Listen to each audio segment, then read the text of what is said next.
What if everything you thought you knew about clean energy was only half the truth? Imagine a world where humanity fully relies on the sun. No coal, no oil, no gas, just pure, endless sunlight. Sounds like paradise, right? But what if that shift comes with a hidden cost?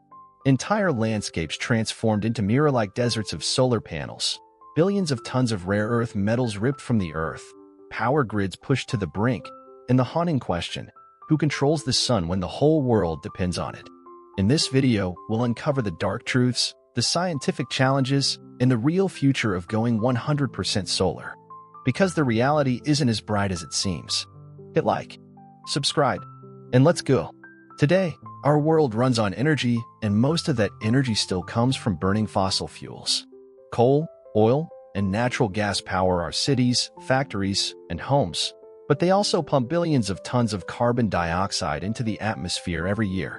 The result? Rising temperatures, melting ice caps, dying ecosystems, and a future clouded by climate disaster.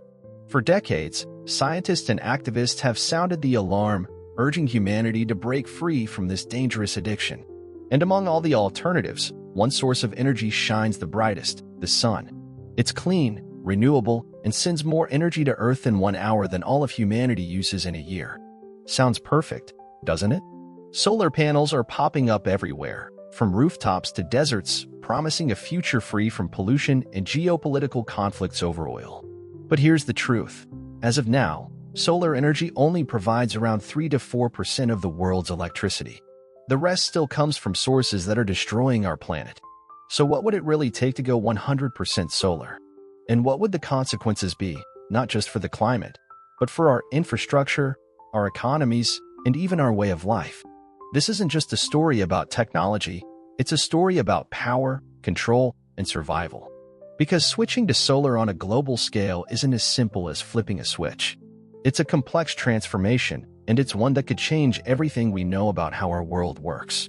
The story of solar power begins much earlier than most people think, not in the shiny labs of Silicon Valley, but in the 1800s, when French physicist Alexander Edmond Becquerel first discovered the photovoltaic effect. He was just 19 years old when he realized that certain materials could produce electricity when exposed to light.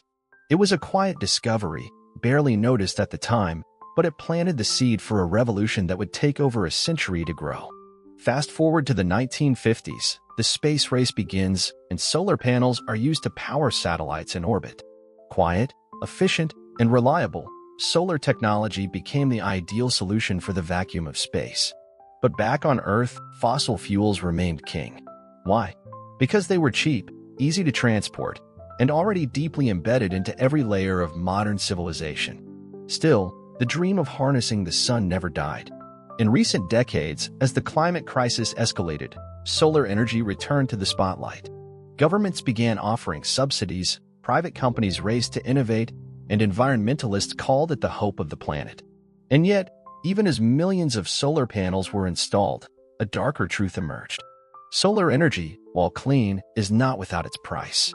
The raw materials needed for solar cells, like lithium, cobalt, and rare earth metals, are limited and often mined under brutal, exploitative conditions. Huge solar farms devour land, disrupt ecosystems, and generate staggering amounts of electronic waste when panels reach the end of their life. And the energy they produce? It's intermittent, fragile, and demands an entirely new kind of infrastructure to work at scale. As we look toward a future powered by sunlight, we must ask, what are we really stepping into? Because the past shows us, every solution carries its own shadow. Let's imagine the world actually succeeds in switching to 100% solar energy. To meet global electricity demands, we would need to install over 51 billion solar panels, covering an area larger than the entire country of Spain. Think about that. Entire landscapes transformed into endless grids of glass and metal, reflecting sunlight back into the sky like artificial deserts. And that's just the beginning. Each panel contains rare materials: silicon, silver, cadmium, tellurium, all mined from deep beneath the Earth's crust. Mining them at this scale would mean opening thousands of new extraction sites, often in politically unstable regions where child labor and environmental destruction are already rampant. Then comes the storage problem. Because the sun doesn't shine at night, and weather is unpredictable, To stabilize the grid, we'd need massive battery farms, bigger than anything that exists today. Just one of these mega batteries would require hundreds of tons of lithium, cobalt, and nickel, triggering a new global rush for critical minerals. These resources aren't infinite, and competition for them could spark conflicts more dangerous than any war for oil. Meanwhile, recycling old panels remains expensive and inefficient, meaning most of them end up in landfills, leaking toxic chemicals into the ground. Even more alarming, as solar farms grow in number and size, scientists warn of localized climate effects, like heat islands, soil degradation, and disrupted wildlife migration patterns. So while solar power promises to clean the skies, it might quietly poison the ground beneath our feet. This isn't science fiction, it's the world we're already stepping into. Quietly, steadily, and perhaps too late to turn back. Here's the part no one tells you. Solar panels don't just absorb energy, they reflect heat back into the atmosphere. And when deployed at massive scales, they don't just sit quietly under the sun, they change the local climate. According to a controversial but growing body of research, large-scale solar farms could actually increase temperatures in surrounding areas, creating artificial heat zones, the very thing we're trying to fight. In one study, scientists found that desert-based solar farms raised land surface temperatures by up to 3.6 degrees Fahrenheit, 2 degrees Celsius compared to untouched desert land. Multiply that across continents, and we might be trading one form of warming for another. But it doesn't stop there. To function efficiently, solar panels must stay clean. Dust, sand, and pollution drastically reduce performance. So in dry regions like the Middle East or southwestern US, solar farms require enormous amounts of water to wash the panels, in places that are already facing critical water shortages. It's a cruel paradox. We burn fossil fuels, destroy the climate, and now, in our desperate pivot to solar, we risk draining the last of our fresh water just to keep the lights on. And here's something even more disturbing. Some researchers suggest that the most efficient solar production zones, like the Sahara Desert, could eventually become centers of geopolitical tension. What happens when one nation controls the sunlight that powers half the planet? Or when solar-rich countries begin exporting electricity like oil, creating a new energy elite? This isn't just about science, it's about power, politics, and survival. The truth is, the shift to solar may save us from carbon, but it could lock us into a new world we're not ready for. In recent years, a wave of technological innovations has brought solar energy closer to what many hoped would be a game-changer. Today, solar panels are more efficient than ever before. New materials, like perovskite solar cells, promise to capture sunlight more effectively, potentially doubling the efficiency of traditional silicon-based panels. Scientists are also exploring solar windows, transparent glass that generates power while letting light pass through. But efficiency isn't the only challenge. To make solar energy a reliable, large-scale solution, scientists are working on advanced energy storage technologies.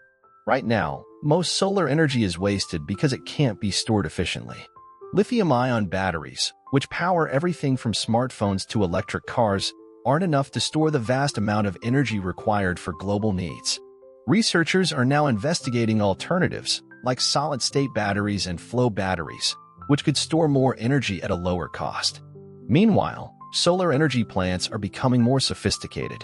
Some are using concentrated solar power, CSP, which mirrors sunlight onto a central tower, heating up molten salt that can store energy for hours, even after the sun has set. CSP plants are being built in places like Nevada and Spain, where the abundance of sunlight makes them viable. Yet, even with these advancements, the challenge remains scaling these technologies for global use. As the demand for solar energy grows, countries are racing to develop the next breakthrough. However, there are still major hurdles to overcome, including material scarcity for solar panels and storage systems, the environmental cost of mining these materials, and the economic challenges of building vast solar infrastructure in less sunny regions. As we push the limits of solar technology, one thing is certain: science has only scratched the surface of what's possible. But will it be enough to solve our energy crisis without creating new, unforeseen problems? As we stand on the brink of a solar-powered future, a fierce debate rages on. Is this really the solution? Or is humanity trading one crisis for another? On one side, we have those who champion solar energy as the only way to save our planet from the ravages of climate change.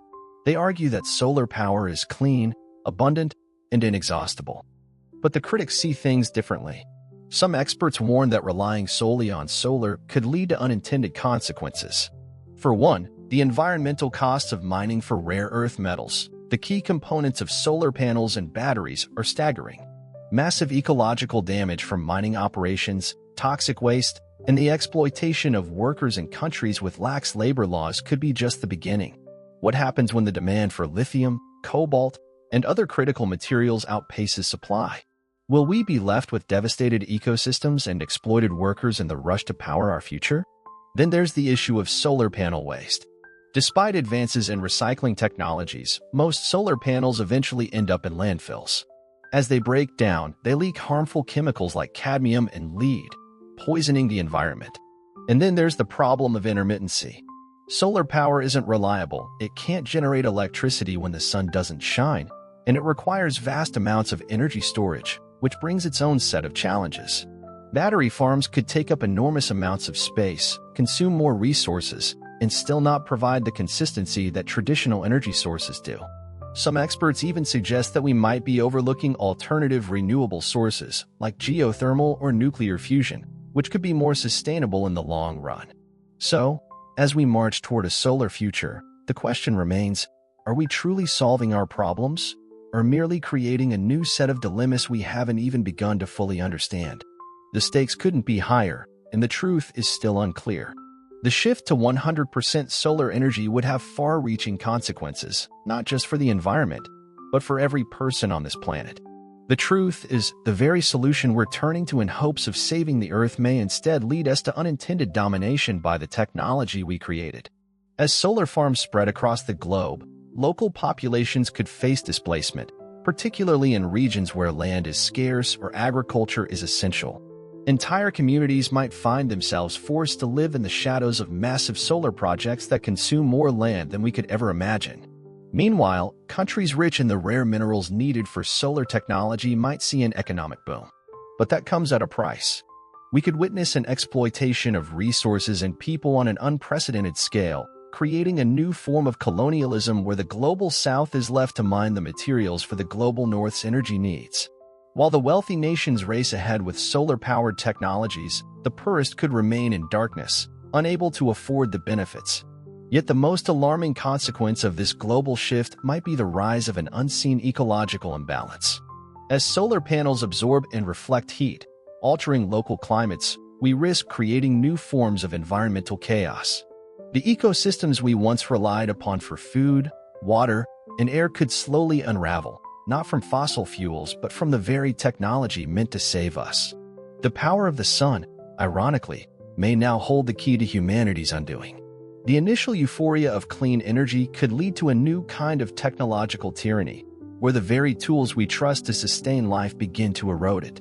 What happens when the creators of this future realize that they've not only shaped the world, but sealed their own fate?